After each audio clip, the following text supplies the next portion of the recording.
Hi, in the previous video we've learned what are difference equations and how to solve a difference equation using the iterative method. However, as I explained before, iterative method should show us how difference equations work. We don't use the iterative method for solutions because we can do it more easily using general method. And this is going to be the subject of this video. So, let's just say that we've got a differential equation of the following form. So, yt plus 1 plus ayt plus c, where both a and c are constants. As we see, in comparison with differential equations, we replaced c with b with c, because now b will have a slightly different meaning. Okay, and look, when we solve difference equation, we will actually have the solution in the very similar form, actually exactly in very similar form to differential equation, because our solution will be composed of the complementary function and particular solution. We used to call it particular integral. In context of difference equations, we call it particular solution. Okay, so how were we obtaining the solutions in case of differential equations? Well, we started by reduced equation and complementary function. So let's start with this again. So we've got reduced equation and complementary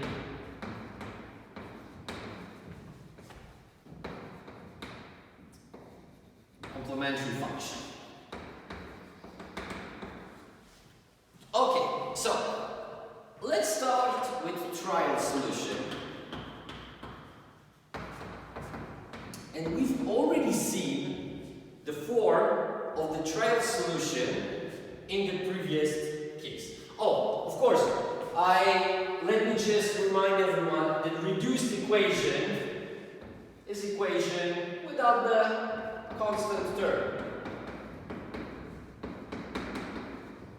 Okay, and our trial solution was yt equals a b to the power of t. This is more or less the expression we got when we were dealing with homogeneous equations before, right? So let's try it. And now look, when will it work? How will this work? Look, if yt equals ab to the power of t, this means that yt plus 1 must be equal to ab to the power t plus 1. Okay, so now let's find what our b is going to be. So we substitute those into the equation. We get that this is a b t plus 1 plus a times a b t equals to 0. Now look, I can take the common part here, a b t, out of the parentheses. And I'm left with b plus a equal to 0. We know that this expression cannot be equal to 0 unless we will have one very special case, but about this a little bit later. So we know that this is different than 0. From that, we get that b must be equal to negative a. And this is how we obtain the complementary function. The complementary function is given by y equals ab to the power of t, and it's given by a negative a to the power of t. So now we've got a complementary function, and we see that it resembles the complementary function for differential equations, but there are some differences. Very, very key differences that we're going to get into just in a while. But for now, let's go back to complete equation.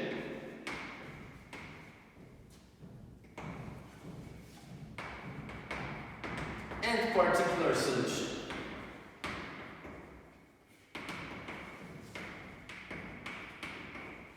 Okay, so what do we have over here?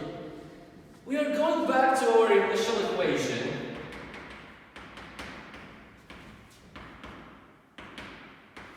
And we remember how we were dealing with those cases when we had the first order differential equations. Well, we were starting with trial solution, of course. And we were trying the easiest one we could get.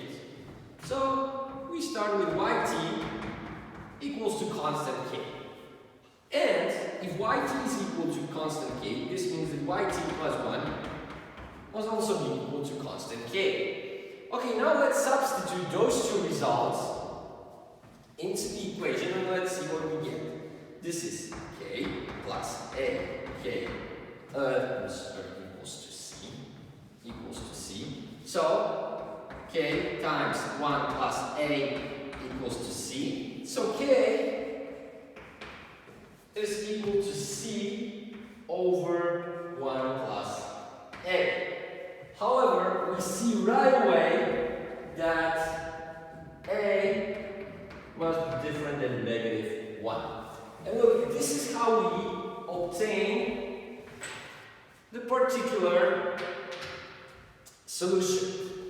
It's simply equal to c over 1 minus a, and of course a must be different than -1. Okay, so what do we do when a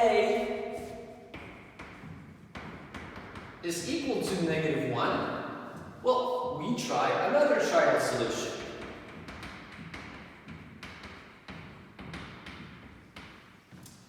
Yt equals to kt, which implies that yt plus 1 must be equal to k times t plus 1.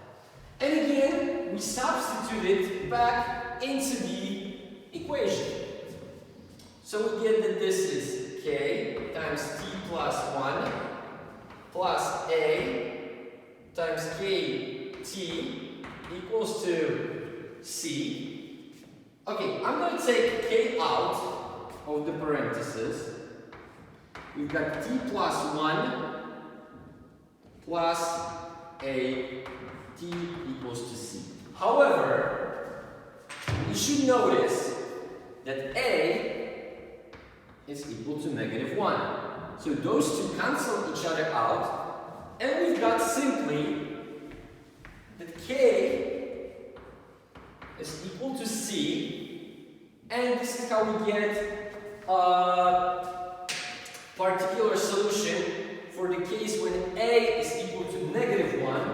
So particular solution is given by c times t, because this is where we start. Okay, so let's summarize all that we have established.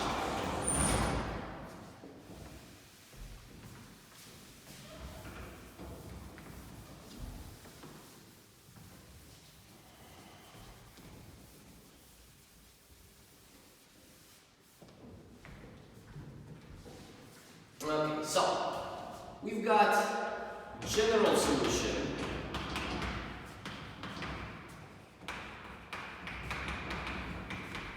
for, of course, differential equation yt plus 1 plus a yt equals to c. And we get that this is yt equals to a times -a to the power of t plus c over 1 plus a. However, this implies if and only if a is different than negative 1. If it happens to be that a is equal to negative 1,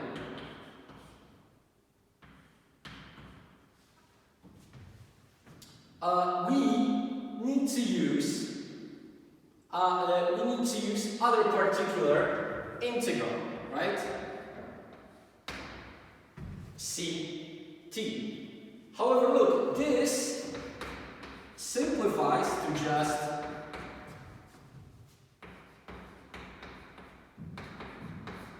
a plus ct. This result is going to be especially important when we move to definite solution. So when we have some initial condition,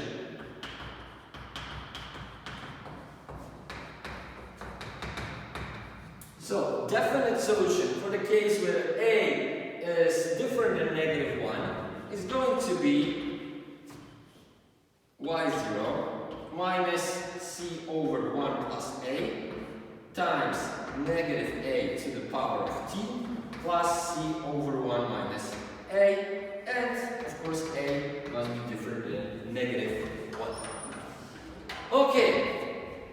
Now the situation complicates slightly, as we said, when a is equal to negative 1, but it's really easy to handle. Look, with a equal to negative 1, what are we going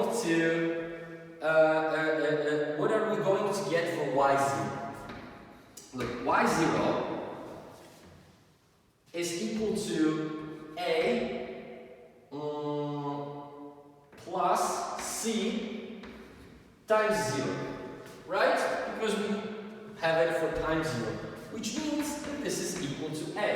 So definite solution indicates with a equal to negative 1 is simply yt equal to y0 plus ct, and a in this case is equal to negative 1.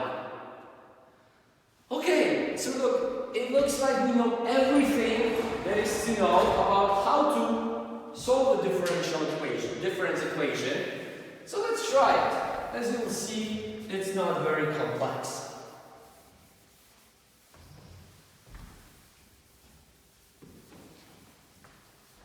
Okay, so let's just say the difference equation that we've got is in the following form.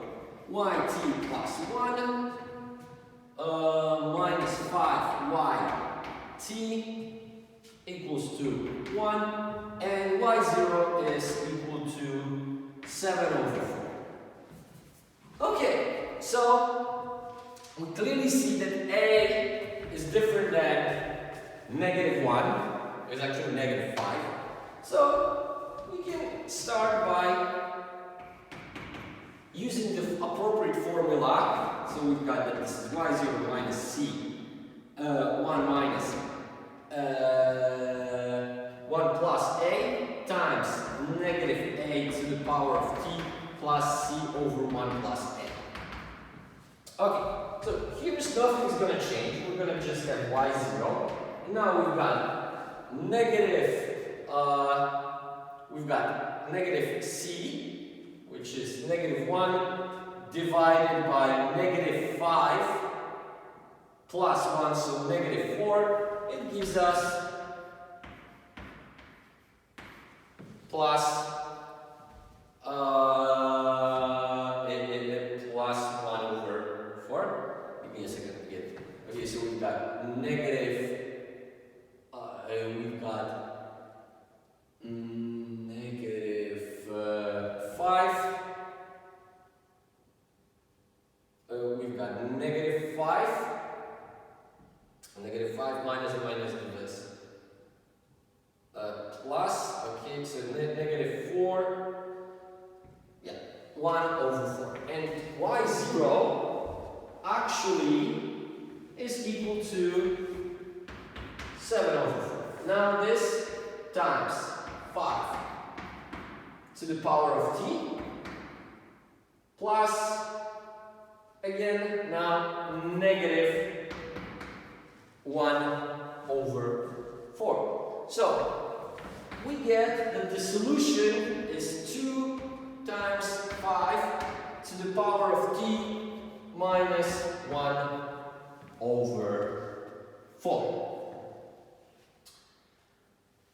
Okay, so at this moment we know how to solve a difference equation. But let's just look at the components that we've got of a solution. Look, those components have exactly the same interpretations as in the case of a differential equation. So, what we have over here is a particular solution which is equilibrium solution. And again, over here we see that we've got constant equilibrium. Over here, again we've got equilibrium solution because this is a particular integral, but just like in the case of differential equation, this is a moving equilibrium because it changes as time passes. Okay, so the second thing, actually that is only important for us in the first case, for now, is complementary function. And look, complementary function in this case works exactly the same as in case of differential equation, with some additional options that we're going to discuss in the next video. But look, this is again deviation of the actual value of y at time 0 from equilibrium. So, we see that here, as we've got equilibrium, here we have deviation from equilibrium. And again, we are multiplying it by exponential term taken to the, in this case, in the power of t. So we see that actually the size of this deviation will also depend on the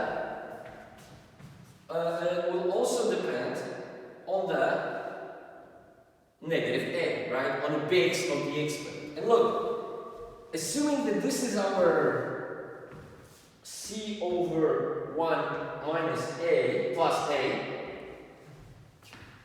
we will have here also possibilities in which we will see convergence towards equilibrium, but we might have a situation, of course, where we will have divergence and moving further and further away from equilibrium. But what is the most interesting here is that here we will also have less